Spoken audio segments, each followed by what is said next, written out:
네, 오늘은 누가복음 15장 25절부터 32절을 본문으로 해서 가장 억울한 사람이라는 제목으로 하나님의 말씀이 전달될 것입니다. 오늘 제목이 어떻게 된다고요? 가장 억울한 사람. 한 번 더 시작. 가장 억울한 사람.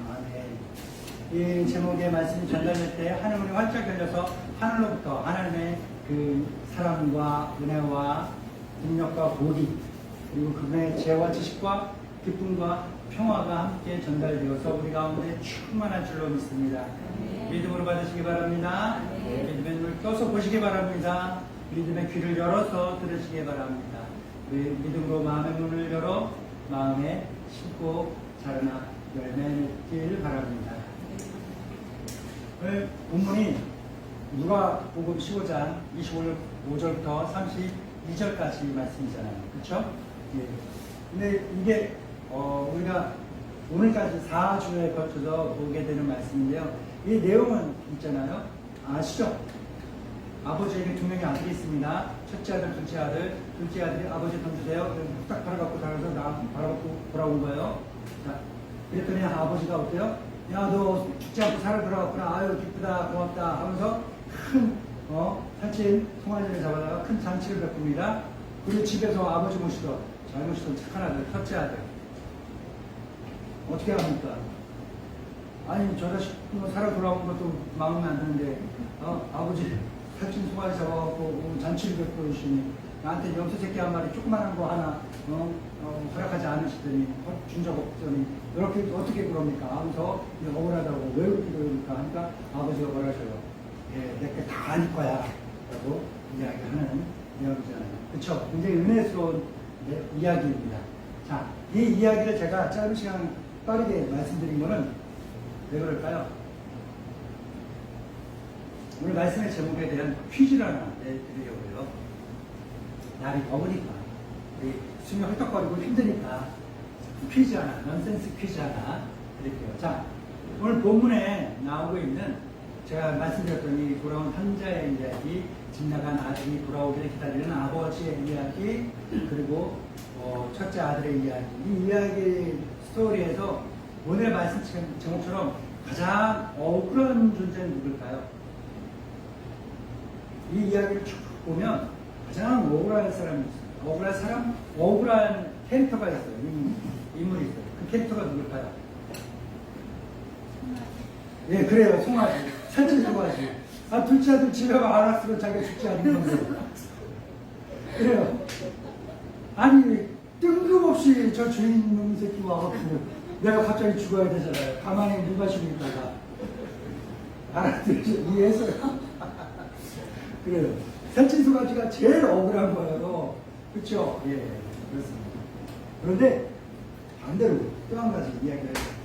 가장 뿌듯한 캐릭터는 또 누굴까요? 가장 삶의 보람이 있고 모든 것을 다 완성했다라는 그 기쁨에 가득한 캐릭터가 있다면 누굴까요? 둘째 아들? 첫째 아들, 큰 아들? 또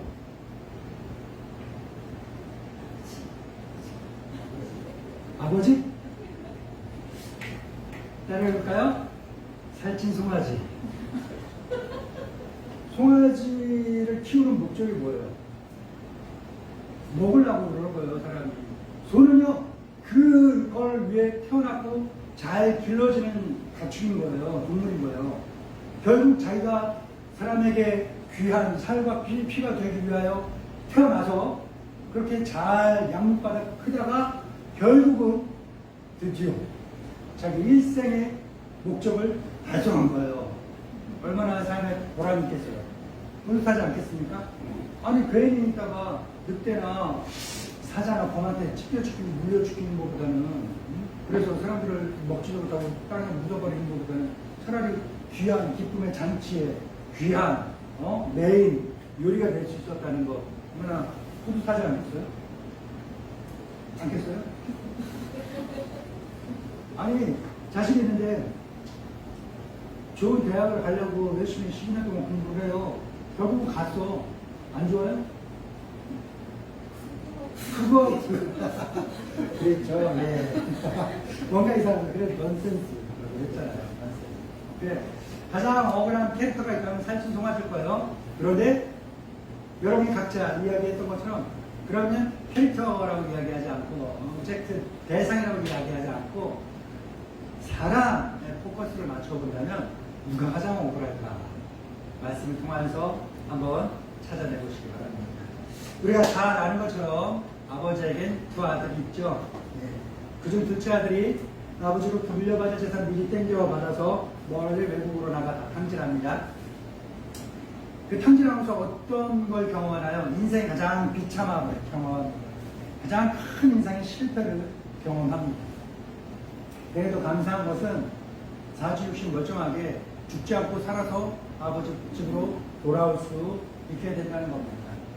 아버지 집으로 돌아왔어요. 아버지가 기다리던 아들이 돌아왔으면 어떻게 합니까? 너희 놈의 자식이 왜 이제 왔어? 하면서 혼내고 나가 하면서 혼내지 않죠. 뭐요? 큰 환대를 합니다. 그리고 자기의 모든 잃었던 지위를 다 회복시켜 줍니다. 자기가 젊어서 이 둘째 아들은 집으로 돌아온 아들은 이 자기가 젊어서 겪은 이 실패, 이 비참함을 인생의 쓴맛을 그래서 깊이 새깁니다. 그리고 집으로 돌아온 이후의 삶은요, 그 이전과는 전혀 다른 삶으로 바뀝니다.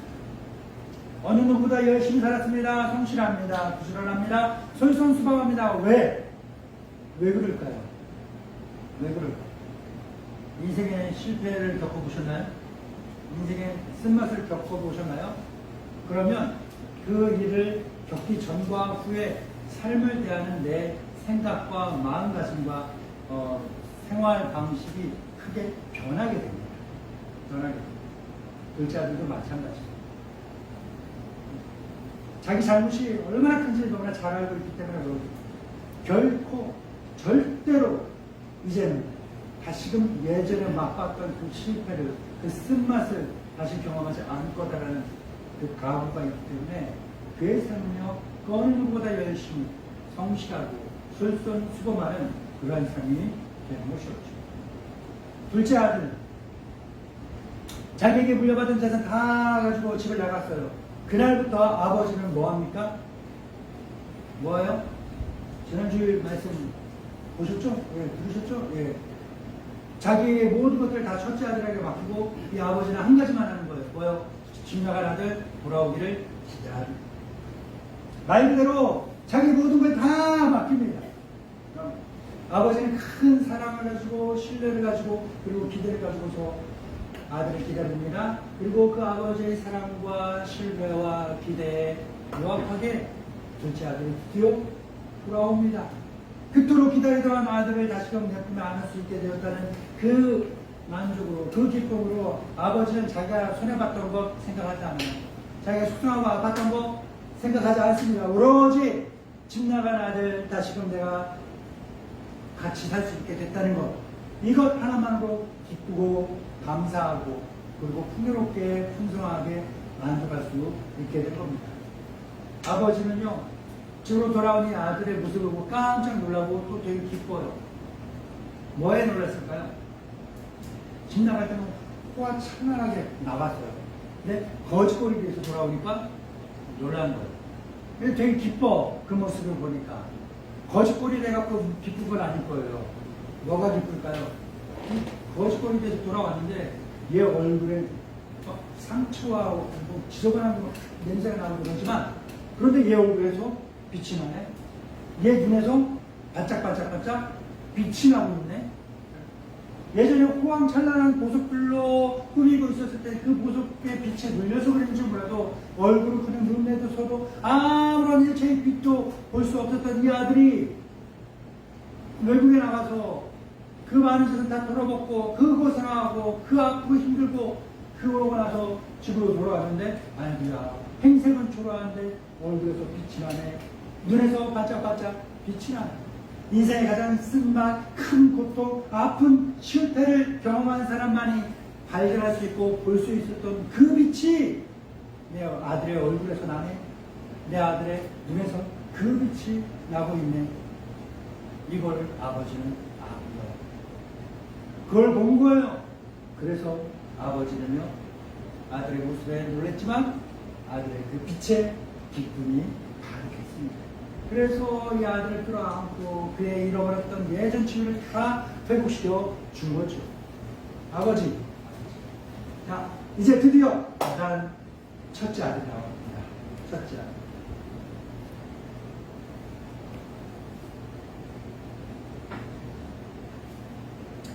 첫째 아들은 동생이 집 나간 후 아버지의 부름을 받습니다. 얘야, 일로 와봐라.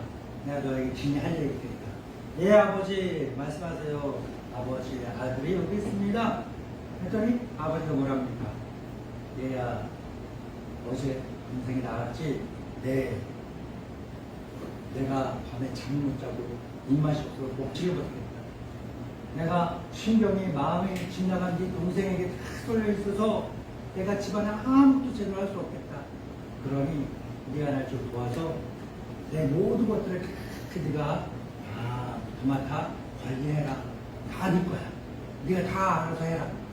나는 그냥 매일같이 저한테 가서 집 나간 네 동생 언제 오나 그것만 기다리고만 할게. 이제 내 자리는 네 거야. 네가 다 해. 라는 이야기를 듣는 거예요. 야, 아들은요, 둘째 아들은요, 이 막중한 책임이 주어졌어요. 막중한 책임이 주고, 그리고 그에 비례하는 큰 권한과 권리가 주어진 겁니다. 이제 아버지 집에서, 내가 살고 있는 이 집에서 아버지를 제외한 그 누구도 나에게 터치할 수 없어요. 아무도 나에게 간섭할 수 없어요. 신경 끄라고, 신경 쓰지 말라고 라고 말할 필요도 없는 그런 상황이 주어진 거예요. 내가 하고 싶은 거면 얼마든지 무엇인지 할 수 있는 권한이, 반대로 내가 하기 싫으면 얼마든지 안 할 수 있는 그런 놀라운 권한이 이 아들에게 주어졌습니다. 자, 이 아들이 아버지의 부름을 받아 이 모든 책임과 권한과 권리를 다 한 번에 받았을 때, 물려받았을 때 이 아들 어땠을까요? 좋았을까요? 싫었을까요? 좋으면서 싫은 이 양가 감정에 쌓였을 거예요. 그리고 며칠 고민했을 겁니다. 며칠 고민했을 거예요. 이 아버지 그걸 내가 물려받았는데 이걸 또 이제 어떻게 해야 되나 라는 고민을 하게 될 거예요. 고민을 하게 될 거예요. 이거를 그대로 놔둬야 되나, 아니면 이걸 처분해서 다른 사업을 해갖고 몇 배로 굴려야 되나, 아니면은 이거를 여러 곳에 분산 투자를 해야 되나, 이 투자를 하거나 사업을 하거나 할지라도 이거를 내가 직접 할 것인가, 아니면 전문가에게 위탁을 해 수수료를 주고 위탁을 할 것인가, 이런저런 생각을 많이 하게 됐을 겁니다. 복잡했을 거예요. 그러다 드디어 아들이 결정합니다. 어떤 결정했을까요? 어떤 결정하셨을 것 같아요? 많이 나라면? 많이 나라면 어떤 외국 주식을 사요? 거의 아파트? 집? 아니면 조던이 신던 농구화? 박찬호의 이거? 매트? 그런 걸 합니까? 뭘 살까요? 어떻게 할 거예요? 만약에 나에게 그런 책임과 그러한 권한이 주어졌다면, 아들은요, 가장 안전한 방법을 선택합니다. 뭐예요? 자기가 잘 알고 잘 할 수 있는 걸 하는 거예요. 뭐였을까요? 예전과 똑같이 지냅니다. 아무것도 안 하고 가만히 있는 거예요. 아버지가 시키는 대로 했던 그런 삶 그대로 사는 거예요. 아버지에게 배웠던 생활 방식 그대로 지키는 삶을 하는 겁니다. 자기가 뭐 꿈이 있겠습니까? 뭔 계획이 있겠습니까? 뭘 시도해보고 싶은 그런 자신감이 있었겠고, 그런 게 있겠습니까? 그냥 아버지 시키는 대로 그냥 그대로 아버지에게 배운 그대로 농사 짓고 가축 키우고 사람들 부리고, 그런 삶을 그대로 살면서 지냈던 거예요. 첫째 아들은 이렇게 이전과 똑같은 변함없는 삶을 사는 거예요. 여러분 보실 때 이 아들이 어때 보입니까? 1억 1000급이 순식간에 들어왔다고, 인생 역전됐다고, 인생 망가지거나 확 변하지 않고 초시일관 똑같네, 아유 괜찮은 사람이네 싶은 마음이 생길까요? 나이가 점점 이 아들이 많아지면서, 어릴 때부터 많아지면서 이제 나이가 한두 살 먹어가니까 여기저기서 친구들 소식이 들어오는 거예요. 야, 저 앞동네 아무데가 뭐 사업한다고 나갔대. 어떤 게 했대. 뭐를 했대. 친구들의 이런 소식들이 간간히 들려올 때마다 이 첫째 아들은요, 속에서 왠지 모를 이런 답답함이 솟아나.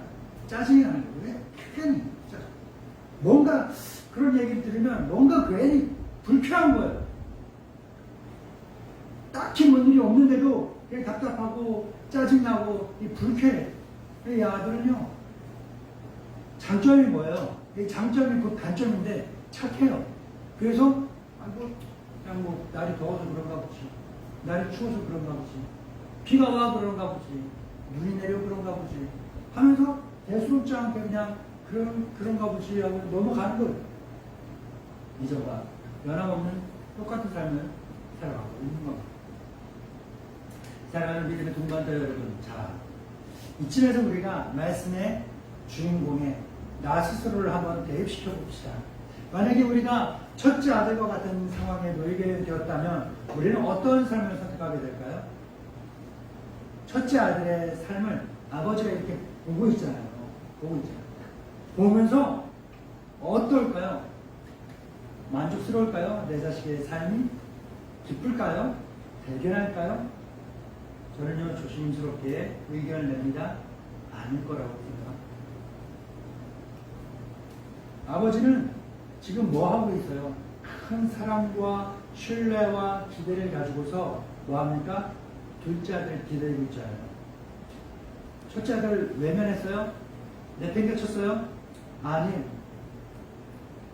똑같이 고향 떠나 큰 고기가 되어 돌아오는 연어처럼 첫째 아들도 언젠가는 자기만의 포부를 가지고서 집을 나가 뭔가 이루려고 하겠지. 그리고 큰 사람 돼서 돌아오겠지. 이전보다 더 나은 사람 되어서 돌아오겠지. 라는 기대를 갖고 기다리고 있는 거예요. 똑같이 둘째 아들을 향한 사랑과 신뢰와 기대처럼 똑같이 첫째 아들에게도 그 사랑을, 신뢰를, 기대를 갖고 기다리고 있는 겁니다.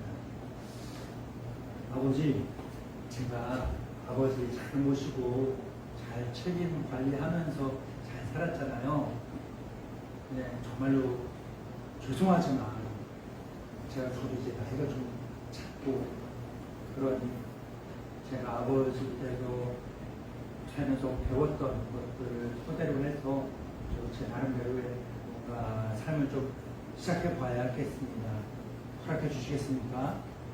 라는 말이 첫째 아들이 그래서 언제나 나오나 기다리고 있었어요.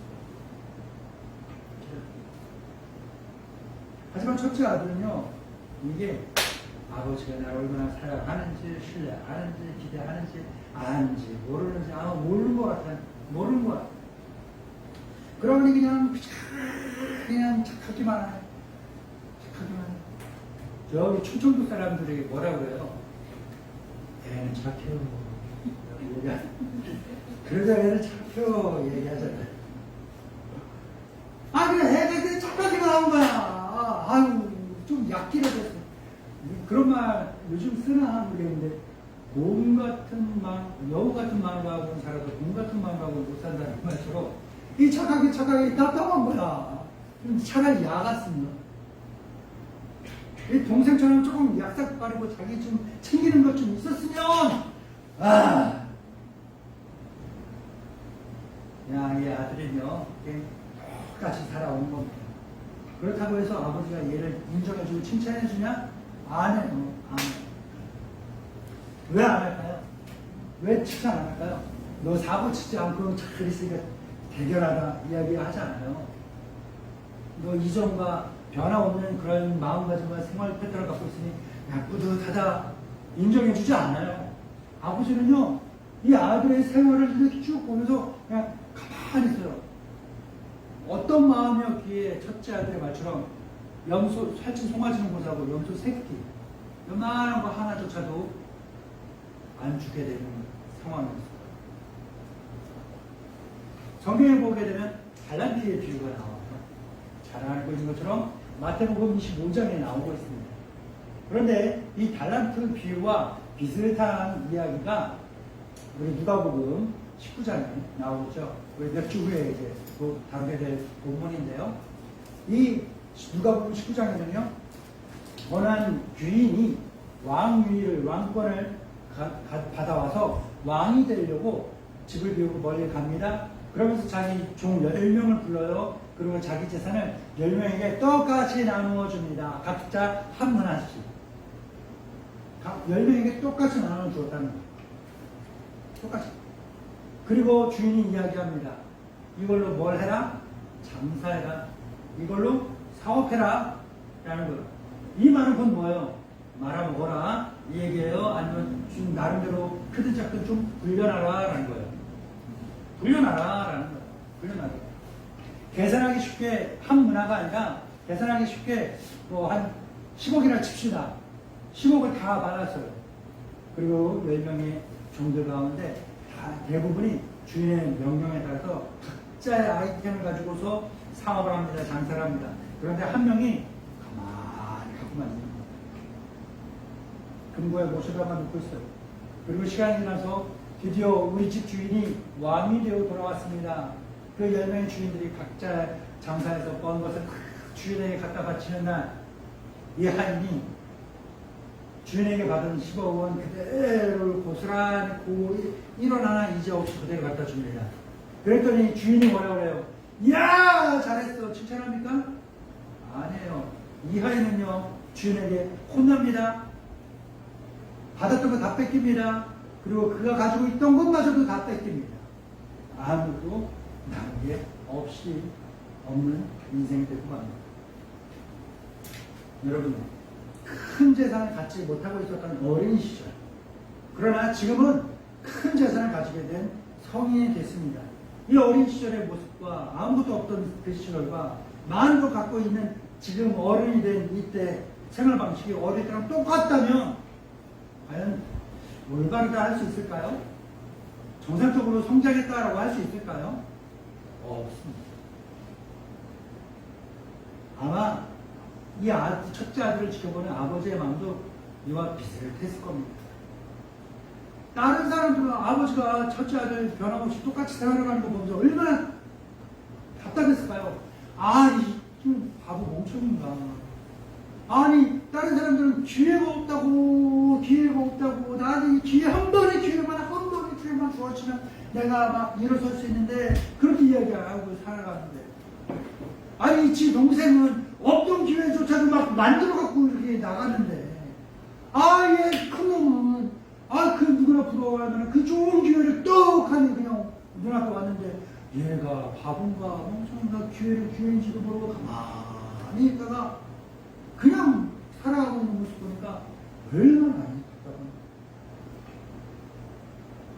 아버지는요, 그렇다고 해서 야, 이 바보 멍청아 한마디 안 해요. 그냥 한결같은 사랑과 신뢰와 기대를 가지고서 기다립니다. 아직은 때가 아닌가 보지. 이 아들이 스스로 자기를 둘러싸고 있는 그 껍질을 깨고 나올 때까지 그냥 기다려주고 있는 거예요. 그러다가 시간이 5월에 지나서 동생이 집을 떨컥 돌아와 버렸네. 아버지가 평상시에도 집 나간 동생, 막대한 돈 갖고 나간 튀어버린 그 동생 기다리고 있는 것도 불만이었는데, 얘가 돌아왔다고 해서 그거 다 까먹고 거짓거리 돼서 돌아왔는데, 이거 거짓거리로 돌아온 내 동생 받아주고 환대해주고 심지어 살찐 송아지까지 잡아다가 잔치까지 벌어주고 있는 아버지 모습 보니까 와, 아들은요, 드디어 알게 된 거예요. 뭘 알았을까요? 그동안 아무 이유 없이 갑작스럽게 스물스물 생겨나던 그 짜증이, 그 답답함이, 그 불쾌함이 뭐 때문이었는지 이제 알게 된 거예요. 왜 내가 갑자기 막 답답하고 미칠 지경이었고 막 그랬는지 이제 알겠다는 거예요. 지금까지 내 삶이 얼마나 답답하고 미련했다는 것을 자각하게 된 거죠. 이제 내 속에 있는 답답함, 짜증, 이 불쾌함의 감정만이 아니라 새로운 종류의 감정이 더 헤어져서 이 복잡하게 막 소용돌이 치면서 막 왕성하게 활동합니다. 새로 생긴 이 감정을 뭐라고 부를까요? 분노. 뭐라고요? 분노의 감정이 생긴 거예요. 답답하면 짜증만 부리죠. 그렇게 하면 짜증 부리면 되잖아요. 근데 분노하면 뭐가 돼요? 화가 칩니다. 살아온 이 분노는 왜 생겼을까? 동생이 죽지 않고 살아 돌아온 거에 대해서 분노해요. 화가 납니다. 저 자식 저거 나가지고 죽어버리지 뭐하러 돌아왔어? 정보 하나 딱 보면서 암게 어디서 몇 월 며칠 날 어떻게 죽다. 이거만 소식만 전하지. 뭐 이렇게 살아 돌아왔어. 하는 분노. 내가 지금까지 그 고생하고 그 힘들게 그렇게 살아왔던 거 한 번 인정하지도 안 해주고 칭찬 안 해주더니 자식한테 너 이렇게 해줘? 라고 하는 아버지를 향한 분노. 이렇게 좋은 기회가 왔는데도 자기 풀어주지 않고 도와주지 않고 아버지 집에서 붙잡아주고 왜 그랬냐? 아버지 신경 쓰냐고 자기 갖고 있던 거 내가 입는 거 이거 이 소리 나면 아버지가 뭐라 할까 실망할 텐데 하는 그 생각 때문에 그냥 아무것도 못하고 귀도 못 펴고 아무것도 시도도 못 해보고 살았던 자기 자신을 향한 분노가 가장 크게 치밀었습니다. 자, 이제 아들 뭔가 선택을 해야 될 때가 된 거예요. 자, 어떤 선택을 할까요? 요즘 시대가 되게 무섭죠. 뭐 자세히 설명을 안 해도 칼부림이 막 나잖아요. 피의자들을 사건 범인들을 잡아다가 취조를 해놓은 그 인터뷰 내용을 쭉 한번 보니까 천편일률적으로 공통되는 게 있어요. 뭘까요? 분노예요. 분노라는 감정이 자기에게 향하게 되면 뭐가 될까요?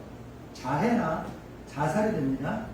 그런데 이 분노라는 감정이 나가 아니라 다른 사람에게, 타인에게 향하게 되면 어떻게 될까요? 이런 끔찍한 범죄 행위가 저질러지게 되는 것이죠.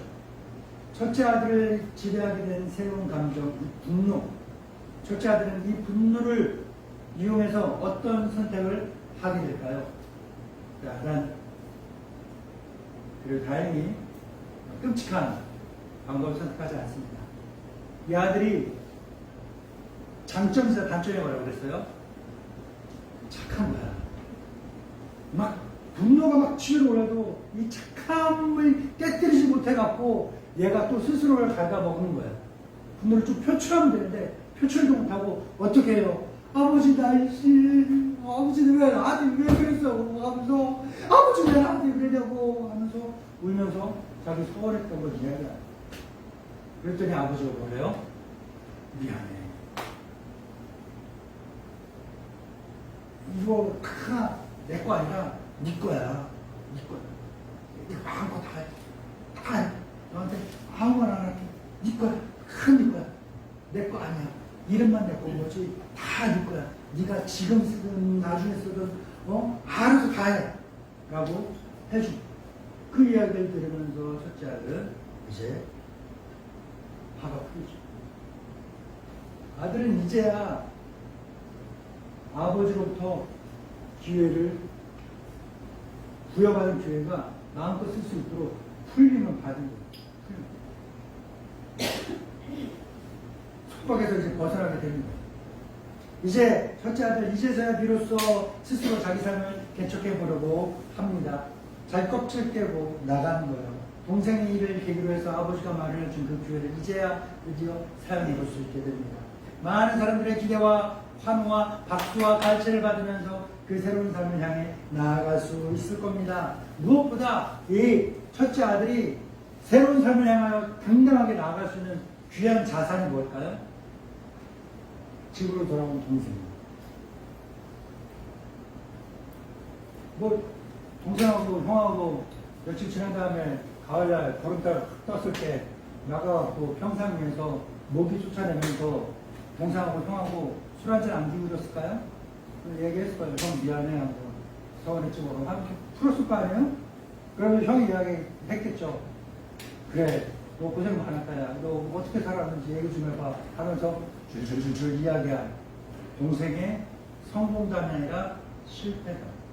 나 이렇게 살았었어. 이렇게 했더니 안 되더라. 형은 이렇게는 하지마라는 이 실패담을 다 받게 됩니다. 아버지 집에서 어떻게 살고 어떻게 부리며 어떻게 관리해야 되는지에 대한 경영의 노하우 같은 것들을 배우게 됩니다. 이런 것들이 이 첫째 아들의 큰 자산이 되는 거죠. 오늘 본문이 있습니다. 시간 관계상 읽지는 않고 넘어가겠습니다. 사랑하는 믿음의 동반자 여러분,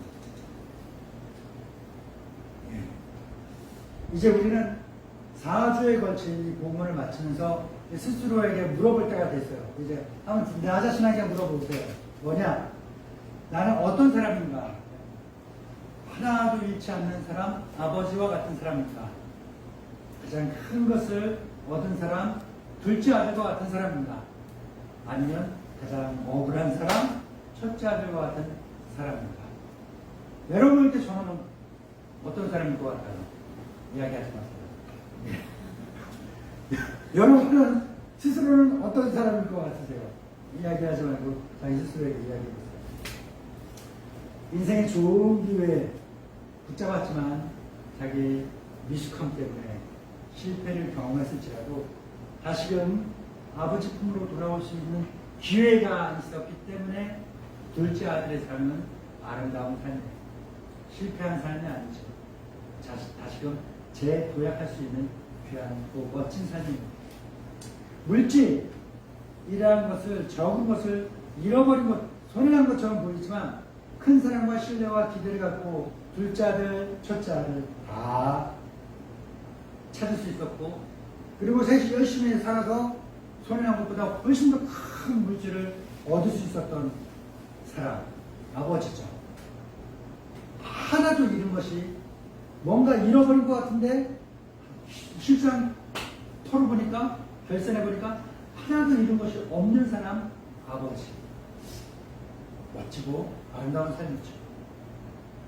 인생에 다시 없을 좋은 기회를 통째로 날려버릴 만한 위기를 겪게 됩니다. 하지만 더 이상 늦기 전에 호미로 막을 수 있는 거를 삽으로 막을 수 있는 때를 놓쳤지만, 이 삽으로 막을 수 있는 때를 가래로 막을 수 있는 때, 그때가 지나서 더 이상 그 어떤 것으로도 감당 못할 그런 위험이 닥치기 전에 지금이라도 더 늦기 전에 지금이라도 이 어리석음을 깨닫고 자각하고 이 분노와 아픔을 치유하고 새로운 삶을 살아갈 수 있게 된 첫째 아들. 가장 억울한 것처럼 보이지만 이제는 더 이상 억울하지 않을 이 첫째 아들의 삶도 아름답다 할 수 있는 것입니다. 여러분, 어느 누구 하나 아름답지 않은 삶은 없습니다. 그저 지금 자기 삶이 얼마나 아름다운 삶인지를 자각하지 못하고 있을 뿐입니다. 사랑하는 믿음의 동반자 모두가 확실한 구원의 믿음을 가지고서 영원한 하나님 아버지의 품 안에서 좋은 기회를 잘 사용하며 아름다운 삶을 살아내기를 주님의 이름으로 축원합니다. 좋으신 하나님 아버지 감사합니다. 사랑하는 우리 믿음의 형제자매들에게 귀한 말씀 주시니 감사합니다. 누구 하나 손해나지 않고 누구 하나 잃지 않고 모든 것을 다 이루고 차지할 수 있게 하신 주님의 계산에는 결코 손해가 없습니다. 결코 손해보지 않으시는 주님을 떠난 사람도 찾고 우리가 잃은 사람도 찾고 기다리고 찾아 한 명도 손해보지 않고 모두 다 찾아 영원한 하나님의 나라에서 함께 얼싸안고 축제와 잔치의 기쁨을 누리게 되실 주님, 그 주님처럼 우리는 또 믿음을 가지고서 주님과 함께 기뻐하며 살아가게 하소서. 하나도 잃지 않고 모든 것을 다 누리는 아름다운 삶을 살게 하옵소서. 예수님의 이름으로 기도드립니다. 아멘.